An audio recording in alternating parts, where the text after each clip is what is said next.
Hello everyone, this is Archie Verma and in this video we are going to talk about the introduction section of the chapter Human Health and Diseases.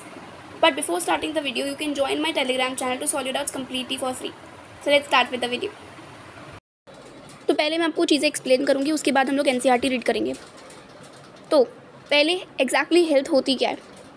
Health का सिर्फ और सिर्फ directly मतलब ये नहीं होता कि कोई डिसीज़ है या किसी इंसान को कोई डिसीज़ नहीं है और उसकी मेंटल, बेसिकली इसका मतलब क्या होता है कि एक इंसान की जो फिज़िकल हेल्थ है, उसकी जो मेंटल हेल्थ है, उसकी जो सोशल हेल्थ है, वो सब कुछ सही है। कहने का मतलब क्या है कि फिज़िकली उसे कोई प्रॉब्लम नहीं है, मेंटली उसे कोई प्रॉब्लम नहीं है, सोशली लोगों के साथ में उसे घुलने मिलने में कोई प्रॉब्लम नहीं है, तब एक इंसान को हम कम्प्लीटली हेल्दी इंडिविजुअल बोलने लगते हैं। फिर एक इंसान को तब हम हेल्दी बोलते हैं। ठीक, पहले के टाइम पे जो हेल्थ थी वो एक बॉडी की स्टेट थी, एक माइंड की स्टेट थी खाली, जिसको हम ह्यूमर्स के तरीके से एक्सप्लेन करने की कोशिश करते थे। बेसिकली होता क्या था कि पहले के टाइम में हमारे पास कुछ ग्रीक थिंकर्स थे और साथ में हमारा आयुर्वेदिक सिस्टम भी था। साथ में हमारा जो ये आयुर्वेदिक सिस्टम है वो भी था। ठीक है, तो साथ में हमारे पास जो पहले तो हमारे पास ग्रीक थिंकर्स थे और साथ में हमारे पास आयुर्वेदिक सिस्टम भी था। ये क्या करते थे, ये बिलीव करते थे कि हमारी जो बॉडी है उसके अंदर कुछ ह्यूमर्स होते हैं, कुछ फ्लूइड्स हैं, हमारी बॉडी के अंदर कुछ बॉडी फ्लूइड्स हैं।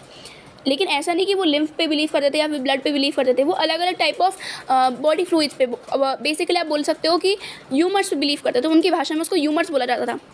अगर बात करते हैं ग्रीक सिस्टम की, तो आगे जाकर के जो, या फिर ये बोल सकते हो कि जो ग्रीक थिंकर्स थे उन्होंने आगे जाकर के जो यूनानी मेडिसिन सिस्टम है, जो कि इवन इंडिया में चलता भी है, उसको लीड किया आगे जाकर के। और इसके मेन 4 ह्यूमर्स थे। ठीक, लेकिन हम वो बात नहीं करने वाले कौन कौन से ह्यूमर्स थे ये सब चीज़ें, बट हाँ उसके अंदर 4 ह्यूमर्स के बारे में बेसिकली बात की जाती है। एंड अगर हम बात करते हैं आयुर्वेदिक सिस्टम की, तो आयुर्वेदिक सिस्टम में 3 तरीके के ह्यूमर्स होते थे, वत्ता, पित्ता एंड कफ। एंड उसके बारे में बात नहीं करने वाले हैं कि एग्जैक्टली होता क्या है और कैसे नहीं होता। बट ये लोग ये मानते थे, चाहे वो यूनानी मेडिसिन सिस्टम हो या फिर आप इन शॉर्ट ग्रीक थिंकर्स बोले NCERT के हिसाब से, तो ये लोग चाहे वो ग्रीक थिंकर्स हों चाहे वो आयुर्वेदिक सिस्टम वाले हों, वो ये बिलीव करते थे अगर इन तरीके के जो ह्यूमर्स हैं, जो हमारे बॉडी के अंदर जो ह्यूमर्स हैं, अगर इसमें कुछ गड़बड़ होती है, कुछ ह्यूमर इंक्रीज़ होता है या डिक्रीज़ हो जाता है अमाउंट में, अगर ये बैलेंस स्टेट में नहीं होते हैं तो हमारी बॉडी जो है वो अच्छे से काम नहीं कर पाएगी। एक इंडिविजुअल को बहुत सारी प्रॉब्लम फेस करने को मिलेगी हेल्थ के रिगार्डिंग। ऐसे ही जो ग्रीक थिंकर्स थे, जैसे कि हिपोक्रेट्स का नाम NCERT में स्पेसिफिकली मेंशन किया हुआ है। एंड ये जो ग्रीक थिंकर हिपोक्रेट था, इन्होंने ये बोला था कि अगर हमारी बॉडी के अंदर जो ब्लैक बाइल है, ठीक, अगर हमारी बॉडी के अंदर ब्लैक बाइल एग्जैक्टली ये डिनोट करता है कि किसी इंसान को फीवर हो सकता है। बेसिकली अलग अलग तरीके के ह्यूमर होते थे और ह्यूमर अगर बढ़ते थे या घटते थे तो प्रॉब्लम हो सकती थी। तो उसमें से ही जो ग्रीक थिंकर या फिर हिपोक्रेट थे, उन्होंने ये बोला था कि ब्लैक बाइल जो है वो मेजर कॉज है हमारे फीवर्स का, और ऐसे इंसान की जो पर्सनालिटी है वो हॉट पर्सनालिटी काइंड ऑफ होगी। लेकिन बात के टाइम पे जब हम बात करते हैं, हम लोग जो आजकल हम लोग पढ़ते हैं सर्कुलेशन के बारे में, रेस्पिरेशन के बारे में, है ना, जो बहुत सारा साइंटिफिक बातें हैं कि एग्जैक्टली हमारी बॉडी के अंदर एक सर्कुलेटरी सिस्टम होता है, ब्लड होता है। फ्लैगम के बारे में हमने कभी नहीं सुना ना, बिकॉज जैसे फ्लैगम मैं बताती हूँ, फ्लैगम हमारी जो यूनानी मेडिसिन सिस्टम है, या फिर आप बात कर सकते हो जो ग्रीक थिंकर्स थे, ये लोग सोचते थे कि इस तरीके के बॉडी फ्लूइड्स हमारी बॉडी के अंदर होते हैं, बॉडी फ्लूइड्स नहीं लेकिन ह्यूमर्स हमारी बॉडी के अंदर होते हैं, जिनका बैलेंस ऊपर नीचे होगा तो चीज़ें गड़बड़ हो जाएंगी। इस तरीके से चीज़ें चलती थी उस टाइम पर। लेकिन जब ये जो ग्रीक थिंकर्स थे, आयुर्वेदिक सिस्टम था, उसके बाद में जब हमारे सामने विलियम हार्वे नाम के एक साइंटिस्ट थे, जिन्होंने हमारे सामने अपने एक्सपेरिमेंटेशन के थ्रू हमारा जो सर्कुलेटरी सिस्टम था उसके बारे में चीज़ें एक्सप्लेन करना शुरू किया, तब हमें जो बॉडी टेम्परेचर का कॉन्सेप्ट है वो हमें समझ में आना शुरू हुआ कि एग्जैक्टली अगर फीवर भी हो रहा है किसी इंडिविजुअल को, या फिर अगर किसी हमारा जो बॉडी टेम्परेचर है कैसे मेंटेन होता है, बिकॉज सर्कुलेशन चल रहा होता है, थर्मो रेगुलेशन का पूरा प्रोसेस है कि अगर हमें ठंड लगती है तो जो ब्लड वेसल्स होती है वो कंस्ट्रिक्ट कर जाती हैं, ये सब चीज़ें होती हैं। हम लोग स्वेटिंग करते हैं अगर हमें गर्मी लगती है, हमें अगर गर्मी लग रही होती है या फिर हमारी बॉडी का टेम्परेचर रेज हो रहा होता है, तो हम लोग क्या करते हैं, इंफ्रारेड रेडिएशन में भी अपनी जो हीट है वो उसको एमिट करना शुरू कर देते हैं। इस तरीके से चीज़ें होती हैं हमारी बॉडी के अंदर। लेकिन वो लोग एक्सप्लेन कर रहे थे किसके थ्रू, ह्यूमर्स के थ्रू। फिर जब हमारे पास में जो विलियम हार्वे साइंटिस्ट थे, उन्होंने जब अपने एक्सपेरिमेंटेशन परफॉर्म किया, हमारे सामने जब जो सर्कुलेशन का कॉन्सेप्ट है कि हमारा ब्लड होता है एंड पूरी बॉडी में सर्कुलेट होता है, उस तरीके से थर्मो रेगुलेशन होता है, टेम्परेचर मेंटेन किया जाता है, वो कॉन्सेप्ट जो सामने आया, तो सब ये जो सारी की सारी जो चीज़ें थी चाहे वो ग्रीक थिंकर्स की हो, चाहे वो इंडियन आयुर्वेदिक सिस्टम की हो, चाहे वो कोई भी चीज़ हो, वो फिर वो जो हाइपोथेसिस थी वो सब स्विच होने लग गई एक मोर साइंटिफिक वे की तरफ। ठीक, तो आज के टाइम पे हम लोग मेनली किस तरीके से बिलीव करते हैं, अगर किसी इंसान को फीवर है तो मे बी उसकी बॉडी के अंदर इन्फेक्शन हुआ है किसी चीज़ से, किसी भी एक माइक्रोब को लेकर के या फिर फॉरेन एंटीजन को लेकर के, और उसकी बॉडी में कुछ केमिकल्स रिलीज़ हो रहे हैं और उस वजह से जो बॉडी में हमें फीवर का या फिर जो टेम्परेचर चेंज है वो देखने को मिल रहा है। ठीक, इस तरह की चीज़ें होती हैं। अब उसके बाद में क्या हुआ, उसके बाद में लोगों की जो या फिर हम लोग की जो साइंस थी बेसिकली हेल्थ को लेकर के, या जो हमारी जो पर्सपेक्टिव थे हेल्थ को लेकर के, वो काफ़ी हद तक चेंज हुए और हमें समझ में आने लगा एग्जैक्टली चीज़ें किस तरीके से होती हैं हेल्थ के अंदर। अगर कोई इंसान हेल्दी है तो उसकी तीनों चीज़ें, यानी कि उसकी जो मेंटल हेल्थ है, उसकी जो फिज़िकल हेल्थ है, सबकी सब मैटर करती है। उसकी जो फिज़िकल हेल्थ है, ठीक है, उसकी जो सोशल हेल्थ है, सबकी सब मैटर करती है। उसकी जो सोशल हेल्थ है, तीनों की तीनों ऐसी चीज़ें हैं जो मैटर करती हैं यहाँ पर। ओके, तो उसके बाद में हम पता कैसे लगाएं कि ये जो मेंटल हेल्थ है, जो सोशल हेल्थ है, जो फिजिकल हेल्थ है, ये एग्जैक्टली कौन सी चीज़ें हमारी बॉडी के अंदर जो मेंटेन करती है। टेम्परेचर का पता चल गया, टेम्परेचर कौन मेंटेन करता है हमारी बॉडी में, जो हमारा सर्कुलेटरी सिस्टम है, और अलग अलग चीज़ें होती रहती हैं, जैसे स्वेटिंग हो गई है ना, शिवरिंग हो गई, और हमारी बॉडी में से रेडिएशंस निकल रही होती हैं, वो चीज़ हो गई, और भी अलग अलग चीज़ें होती हैं, vaso construction, vaso dilation and ये सब चीज़ें होती हैं। तो उसके साथ ही साथ में जो हम बात करते हैं कि हमारा जो ये मेंटल हेल्थ है या फिजिकल हेल्थ है या सोशल हेल्थ है, ये कैसे मेंटेन होती है। तो हमारी बॉडी के अंदर अलग अलग तरीके के सिस्टम होते हैं, जैसे मैं बताएं, तो उसमें से हमारे पास जो हमारा न्यूरल सिस्टम होता है वो, एंड एंडोक्राइन सिस्टम होता है वो, एंड हमारा जो इम्यून सिस्टम है, ये कहीं ना कहीं हमारी बॉडी की जो फिजिकल हेल्थ है, मेंटल हेल्थ है एंड सोशल हेल्थ है, इसको मेंटेन करता है। जैसे कि एग्जाम्पल, इम्यून सिस्टम हमारी फिजिकल हेल्थ को मेंटेन करता है, डेफिनेटली कोई दोहराई नहीं है इस बात में। लेकिन साथ ही साथ में एंडोक्राइन सिस्टम का किस तरीके से रोल है, बिकॉज अगर कॉर्टिसोल रिलीज होगा तो हमारा इम्यून सिस्टम सप्रेस हो जाएगा, तो हमारी फिजिकल हेल्थ हो सकता है थोड़ी सी गड़बड़ हो जाए। ठीक, अब उसी जगह पे अगर हमारी बॉडी में एंडोक्राइन सिस्टम में से कॉर्टिसोल रिलीज हो रहा है तो हमारी मेंटल हेल्थ गड़बड़ होगी। ठीक है, और उसी वजह से, और इस तरीके से आप बोल सकते हो कि न्यूरल सिस्टम भी काफ़ी हद तक न्यूरो ट्रांसमीटर्स एंड हार्मोन्स को कहीं ना कहीं रिलीज़ कर होता है डायरेक्टली इनडायरेक्टली, और उस वजह से भी हमारी जो हेल्थ है वो काफ़ी हद तक इफेक्ट होती है। एक इंसान को, जैसे मैंने बताया कि हमारी जो मेंटल हेल्थ है, हमारा जो माइंड का स्टेट है, या फिर जो हमारी कुल मिला के जो पूरी हेल्थ है, वो हम बेसिकली अगर आपको कोई भी तरीके का डिसीज़ है, चाहे वो आप देखो कैसे हो सकता है डिसीज़। पहली बात तो डिसीज़ हो कैसे सकता है, डिसीज़ हो सकता है या तो आपको जेनेटिक डिसऑर्डर हो सकते हैं, यानी कि आपकी फैमिली में कोई डिसऑर्डर है, आपके पेरेंट्स के पास कोई डिसऑर्डर है, आप वो चीज़ अपने अंदर इनहेरिट कर रहे हो, जनरेशन बाय जनरेशन आप वो चीज़ इनहेरिट कर रहे हो। दूसरी चीज़ कि आपको कोई इन्फेक्शन हो गया अपने आप, जैसे नॉर्मल हम लोग बात करते हैं कॉमन कोल्ड के बारे में, है ना, निमोनिया के बारे में हम लोग बात करते हैं, अमीबिक डिसेंट्री के बारे में, है ना, बैसिलर डिसेंट्री के बारे में बात करते हैं, और टाइफॉइड, मलेरिया, इस तरीके से हम बहुत सारी अलग अलग प्रॉब्लम्स के बारे में बात करते हैं। ठीक, लेकिन साथ ही साथ में ये सब जो चीज़ें जो मैंने बताई अभी तक, वो हम लोग अक्वायर कर रहे होते हैं, और ये इन्फेक्शियस डिसीजेज होती हैं, यानी कि हम लोग नॉर्मली इससे इन्फेक्ट हो सकते हैं आराम से, और हम अपना इन्फेक्शन जो है वो बाकी के लोगों तक भी पास ऑन कर सकते हैं, कोई बड़ी बात नहीं है। लेकिन कुछ ऐसे प्रॉब्लम्स भी होती हैं जो कि हम किसी और तक पास ऑन नहीं कर सकते, या फिर हम लोग किसी से एक्वायर नहीं कर सकते जब तक हमारी लाइफस्टाइल में कोई प्रॉब्लम ना हो। जैसे कि डायबिटीज़ मेलाइटिस 2 जो टाइप 2 वाली होती है, जैसे कि मैंने बताया था आपको कि डायबिटीज़ मेलाइटिस, जो हमारे पास डायबिटीज़ मेलाइटिस होती है, ठीक है, ये इसके दो होते हैं पार्ट्स, मतलब पार्ट्स तो नहीं लेकिन दो टाइप की होती है, एक होती है टाइप 1, एक होती है टाइप 2। तो मैं बात कर रही हूँ अबाउट द टाइप 2 वाली की। टाइप 2 वाली जो डायबिटीज़ मेलाइटिस होती है, ये हमारी बेसिकली लाइफस्टाइल की वजह से होती है। ठीक, तो यहाँ पे जो लास्ट पॉइंट दे रखा है हमारा, वो उसी के रिगार्डिंग दे रखा है कि जेनेटिक डिसऑर्डर की वजह से हमें प्रॉब्लम हो सकती है, या फिर कोई भी डिसीज़ हो सकता है, हमें इन्फेक्शंस हो सकते हैं, उस वजह से हमें कोई डिसीज़ हो सकता है, या फिर हमारी लाइफस्टाइल में हमने कुछ पानी का गलत इंटेक किया है, वाटर का कुछ गलत इंटेक किया है।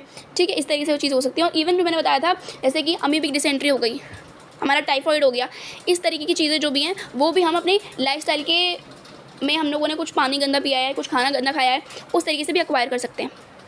ठीक है, तो बेसिकली इस पूरे पेज का मतलब क्या था, इस पूरे पेज का मतलब ये बस इतना सा ही है कि पहले के टाइम पे जो लोग सोचते थे अबाउट द हेल्थ, वो काफ़ी हद तक डिफरेंट था, बिकॉज वहाँ पे ग्रीक थिंकर्स जिन्होंने आगे जाकर के यूनानी मेडिसिन सिस्टम को लीड किया। आयुर्वेदिक सिस्टम था, यानी कि दोनों के दोनों सिस्टम जो थे वो ह्यूमर्स में बिलीव करते थे। ह्यूमर्स यानी कि कुछ बॉडी फ्लूइड्स, लेकिन उनके टाइम में उसे ह्यूमर्स बोलते थे। जो कि एग्जैक्टली साइंटिफिकली करेक्ट बात नहीं है, ठीक। और उसी के दौरान जो ग्रीक थिंकर थे, हिपोक्रेट्स एक नाम के एक ग्रीक थिंकर थे बहुत फेमस, उन्होंने ये कॉन्सेप्ट लाया था कि अगर किसी इंसान के अंदर ब्लैक बाइल है या ब्लैक बाइल अगर है किसी इंसान के अंदर, तो उसकी personality hot personality kind of होगी और साथ ही साथ में उसको फीवर होगा। लेकिन रियलिटी काफ़ी तक डिफरेंट है, ठीक है। उसके बाद में जब विलियम हार्वे आए, उन्होंने हमारे सामने जो बॉडी में सर्कुलेशन का सिस्टम, सर्कुलेटरी सिस्टम है, उसका पूरा कॉन्सेप्ट हमारे सामने रखा अपने एक्सपेरिमेंटेशन के थ्रू। एंड उसके बाद में जो हमारा जो फीवर का कॉन्सेप्ट था, वो हमें समझ में आना शुरू हुआ कि अच्छा चलो इन्फेक्शंस होते हैं, इस वजह से हमारी बॉडी का टेम्परेचर रेस करता है, ये सब चीज़ें। और हमारा जो बॉडी टेम्परेचर मेंटेन होता है वो भी हमारे ये थर्मो रेगुलेशन और जो हमारा सर्कुलेशन चल रहा होता है उसकी वजह से होता है। एग्जैक्टली हमारी जो हेल्थ है वो हमारी फिजिकल हेल्थ, मेंटल हेल्थ और सोशल हेल्थ सबको मिला के बनती है। हमारी कुल मिला के जो हमारी बॉडी की एक स्टेट है हेल्थ। बेसिकली हेल्थ एक नॉर्मल ऐसा नहीं है कोई स्टेट जिसमें कि हम लोग डिसीज से फ्री हैं। बेसिकली मतलब ये होता है कि एक इंसान तभी हेल्दी कहलाएगा जब उसकी लाइफ में वो फिजिकली हेल्दी है, उसको कोई फिजिकली प्रॉब्लम नहीं है, मेंटल कोई प्रॉब्लम नहीं है एंड सोशली भी कोई प्रॉब्लम नहीं है, वो अच्छे से लोगों के साथ में घुल मिल के रह सकता है, ठीक है। एंड साथ ही साथ में अगर किसी इंसान को कोई डिसऑर्डर है, कोई प्रॉब्लम है, कोई डिसीज़ है, तो हो सकता है कि वो जेनेटिक डिसऑर्डर हो। देन सेकंड आता है कि कोई इन्फेक्शन हो सकता है कि कोई फॉरेन एंटीजन उसके अंदर एंटर कर गया हो। या फिर तीसरी चीज़ हो सकती है कि उसकी लाइफस्टाइल में गड़बड़ है, सोने में गड़बड़ है, उठने में गड़बड़ है, कुछ खाना पीना खा रहा है, जंक फूड ज़्यादा खा रहा है, इस वजह से डायबिटीज़ मेलिटस 2 हो सकती है। या फिर पानी अगर गंदा पी रहा है तो उस वजह से टाइफॉइड एंड हो सकता है कि उसके आसपास मच्छर हो, उसका एनवायरनमेंट गड़बड़ हो, तो इस तरह की चीज़ें हो सकती है। इसमें मैंने आपको बताया था कि जो हमारी हेल्थ है वो सिर्फ और सिर्फ इस बात पे डिपेंड नहीं करती है कि हमारी बॉडी में कोई डिसीज़ है या नहीं है, सिर्फ और सिर्फ एब्सेंस ऑफ डिसीज़ पे डिपेंड नहीं करती है, या फिर सिर्फ और सिर्फ हमारी फिजिकल फिटनेस पे डिपेंड नहीं करती है कि कोई इंसान हमें फिजिकली फिट दिख रहा है लेकिन उसके दिमाग में बहुत ज़्यादा क्लटर चल रहा है, तो ये भी चीज़ जो है वो मेंटली मतलब वो मेंटली हेल्दी नहीं है, यानी कि वो कम्प्लीटली हेल्दी नहीं है, ठीक है। तो उसी तरीके से जब अगर हम बात करते हैं एग्जैक्टली तो हेल्थ होती क्या है। हेल्थ एक कंप्लीट स्टेट है, एक कंप्लीट स्टेट है जिसमें कि इंसान फिजिकली, मेंटली और सोशली हर तरीके से सही है, हर तरीके से हेल्दी है, ठीक है। एक इंसान अगर अपनी लाइफ के अंदर हेल्दी है, तीनों एस्पेक्ट के अंदर फिजिकली, मेंटली एंड सोशली तीनों तरीके से हेल्दी है, तो उसका जो काम होगा, इवन आप सोचो कि आपकी लाइफ में सब कुछ सही चल रहा है, आपको कोई प्रॉब्लम नहीं है सच, तो आप बहुत अच्छे से काम कर पाओगे। लेकिन अगर उसी जगह पे आपको कोई प्रॉब्लम हो गई, आपको कोई हेल्थ की प्रॉब्लम हो गई, आपके दिमाग में कोई कॉन्स्टेंटली प्रॉब्लम चल रही है, आपको मेंटल हेल्थ इशू है, या फिर आपको सोशली कोई प्रॉब्लम है, किसी भी तरीके की चीज़ आपकी लाइफ में चल रही है अगर, तो आप अच्छे से काम भी नहीं कर पाओगे। तो वही सेम चीज़ है कि अगर कोई इंसान हेल्दी है अपनी लाइफ के अंदर, तो उसका जो काम करने की एफिशिएंसी है, इफेक्टिवनेस है, वो काफ़ी हद तक बूस्ट हो जाती है। और इस वजह से इस तरीके से डायरेक्टली एंड इनडायरेक्टली पूरी जो कंट्री की इकोनॉमी है, एक तो इंसान की जो इकोनॉमी है, इंसान जो अपना अर्न कर रहा है वो अच्छा खासा अर्न करेगा, और साथ में जो हमारा कंट्री का इकोनॉमी है वो भी काफ़ी हद तक रेस करेगी, कंट्री इनडायरेक्टली और डायरेक्टली रेस करेगी, ठीक।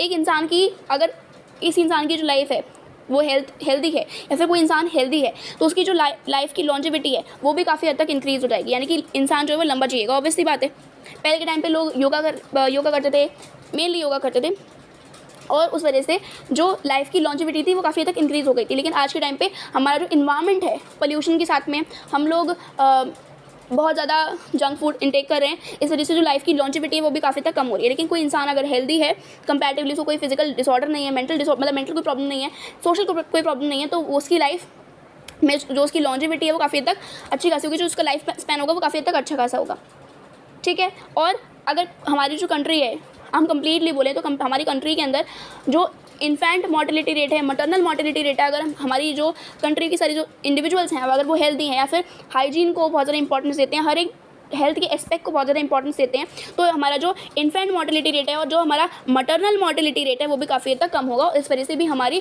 कहीं ना कहीं जो कंट्री है वो ग्रो ही कर रही होगी, ठीक। आगे की तरफ बात करते हैं। जैसे मैंने आपको बताया कि बहुत सारी अलग अलग चीज़ें होती हैं जो कि मैटर कर रही होती हैं एक इंसान को हेल्दी बनाने के लिए, जैसे कि बैलेंस डाइट बहुत इंपॉर्टेंट रोल प्ले कर रही होती है, जैसे कि बैलेंस डाइट बहुत ज़्यादा इंपॉर्टेंट रोल प्ले करती है, पर्सनल हाइजीन बहुत ज़्यादा इंपॉर्टेंट करता है, रेगुलर आप एक्सरसाइज करते हो नहीं तो अदरवाइज आपको ओबेसिटी की प्रॉब्लम हो सकती है, जो कि आपके अंदर जाकर के हार्ट के इश्यूज़ इंक्रीज़ कर सकती है, हार्ट के चांसेस, हार्ट फेलियर के, हार्ट अटैक के चांसेस इंक्रीज़ कर सकती है, ठीक। ये बहुत ज़्यादा इंपॉर्टेंट चीज़ है कि आपको बैलेंस डाइट लेनी है, सारे के सारे वाइटामिन, सारे के सारे मिनरल्स का इंटेक करना है अपनी बॉडी के अंदर। पर्सनल हाइजीन, आपको हाइजीनिक बनना है, एंड साथ ही साथ में आपको रोज़ एक्सरसाइज करनी है। योगा प्रैक्टिस करते हो बहुत अच्छी बात है। योगा प्रैक्टिस में इवन हमारे जो कंट्री है, स्पेसिफिकली हमारी कंट्री जो है इंडिया, इसमें बहुत साल पहले से योगा का जो प्रैक्टिस है वो बहुत ज़्यादा टाइम से चला आ रहा है। इवन ये जो योगा है ये आपको फिजिकली भी हेल्दी रखती है, जो योगा आपकी है ये आपको फिजिकली भी हेल्दी रखती है और मेंटली भी हेल्दी रखती है। अलग अलग तरीके के आसन होते हैं इसके अंदर भी जो कि आपको बहुत ज़्यादा हेल्दी रखते हैं। जैसे कि मैं बताती हूँ आपको, पर्सनल प्राणायाम होता है, ठीक है, वो आपको काफ़ी हद तक आपको आपके जो रेस्पिरेटरी सिस्टम है उसमें बहुत ज़्यादा मदद करता है, साथ ही साथ में आपको जो मेंटल हेल्थ है उसको भी काफ़ी हद तक इन्हांस करता है। सो यू शुड ट्राई, ठीक है। तो ये इस तरीके से योगा का हो गया। उसके बाद में हमारे पास, अगर हमें पता ही नहीं है कि कोई डिसीज़ हो रहा है किसी इंसान को, लेकिन हम लोग बहुत ज़्यादा अंधविश्वास में बिलीव कर रहे हैं, या फिर हम लोगों को पता ही नहीं है कि इस तरीके का कोई डिसीज़ होता है, या फिर हम लोग अवेयर ही नहीं है, हमारे पास इतनी ज़्यादा हेल्थ केयर फैसिलिटीज़ ही नहीं है, तो ऑब्वियस सी बात है जो हमारा कंट्री है उसके अंदर हेल्थ इश्यूज़ ज़्यादा बढ़ते चले जाएंगे और इवन अल्टीमेटली जो लोगों का नंबर है हमारी कंट्री के अंदर, पॉपुलेशन कम हो जाएगी, या फिर आप ये बोल सकते हो डायरेक्टली जो हमारा फाइनेंसेस है, हमारी कंट्री की जो इकॉनमी है वो भी डाउन जाएगी, ठीक है। तो इस तरीके से समझना चाहिए कि हमारी कंट्री के अंदर हमारी जो पॉपुलेशन है उनके अंदर अवेयरनेस होनी चाहिए डिसीज़ के लिए, या फिर लोगों को पता होना चाहिए कि हमारी बॉडी में कोई प्रॉब्लम हो रही है तो हमें डॉक्टर का चेकअप कराना है। एंड इस तरीके से हेल्थ केयर फैसिलिटीज़ में भी लोगों का एक पॉजिटिव आउटलुक होना चाहिए, ठीक है। वैक्सीनाइजेशन, इम्यूनाइजेशन की तरफ भी लोगों का बहुत ही पॉजिटिव आउटलुक होना चाहिए। जैसे कि अगर हमें लगता है कि हमें कोई भी लोहे की चीज़ जिसमें जंग लगी है, कुछ तरीके से चुभ गया है, इवन जंग भी नहीं लगी है तो भी तुरंत ही तुरंत जाना चाहिए टिटनेस का इंजेक्शन लेने के लिए। तो इस तरीके से वैक्सीनाइजेशन, इम्यूनाइजेशन, बेसिकली से कोविड वैक्सीन आई थी, तो इस तरीके से लोगों के अंदर एक पॉजिटिव आउटलुक होना चाहिए हमारी हेल्थ के लिए, या फिर हर एक एस्पेक्ट के लिए जो कि हेल्थ की तरफ रिस्पॉन्सिबल है, ठीक। जो हमारे वेस्ट निकल रहे हैं उनका प्रॉपर डिस्पोजल होना चाहिए। जो वैक्टर्स हैं, चाहे वो हमारा हाउस फ्लाई हो, चाहे वो हमारा मॉस्किटो हो, है ना, जो भी ऐसे डिसीज़ को आगे जा कर के लीड कर सकते हैं, जैसे कि मलेरिया हो गया, डेंगू हो गया एंड चिकनगुनिया हो गया, इस तरीके से जो भी डिसीज़ हैं जिनको वैक्टर्स बेसिकली लीड करते हैं, ऐसे वैक्टर्स को आपको कंट्रोल करना आना चाहिए, ठीक है। आपको पता होना चाहिए कि एग्जैक्टली हाइजीन होता क्या है, ठीक है। आपको हाइजीनिक फूड का इंटेक करना है, आपको हाइजीनिक वाटर का इंटेक करना है, और इसी तरीके से आपकी जो अच्छी हेल्थ है वो मेंटेन हो जाएगी। बेसिकली आपको क्या करना है, आपको अच्छा खाना खाना है, ठीक है।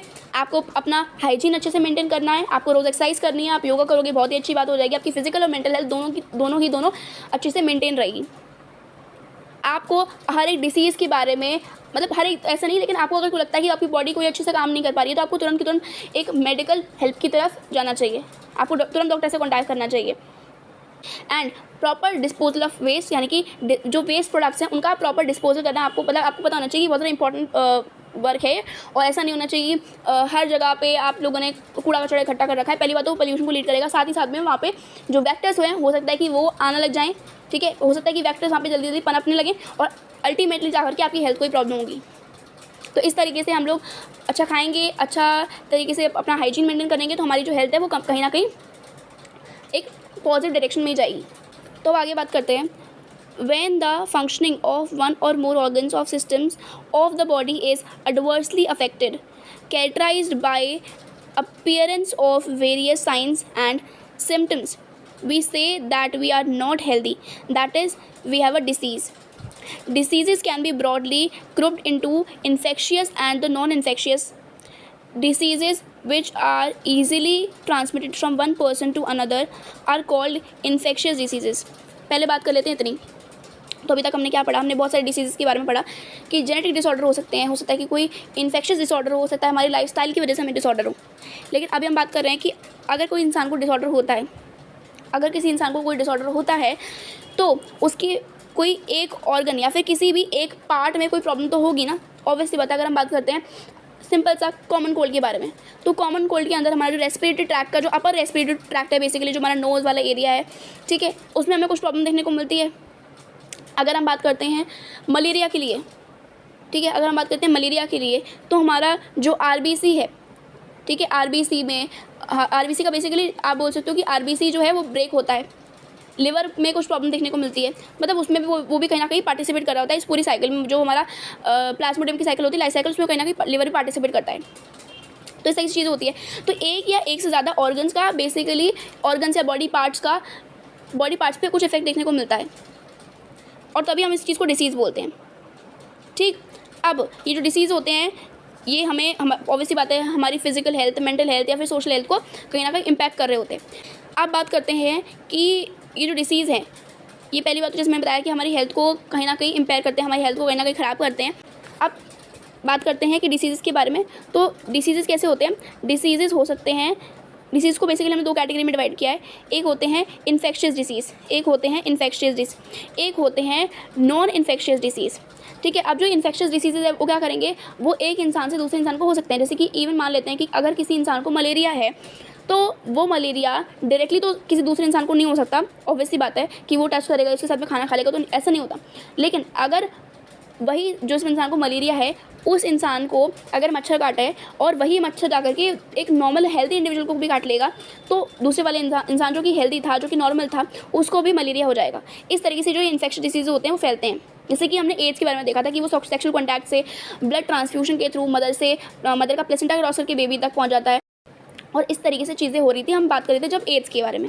लेकिन नॉन इन्फेक्शियस डिसीज़ भी हमारे सामने था, जैसे कि हमारा कैंसर एक नॉन इन्फेक्शियस डिसीज़ होता है, जिसमें कि आप कुछ भी कर लो लेकिन आप एक इंसान से दूसरे इंसान तक नहीं पहुंचा सकते।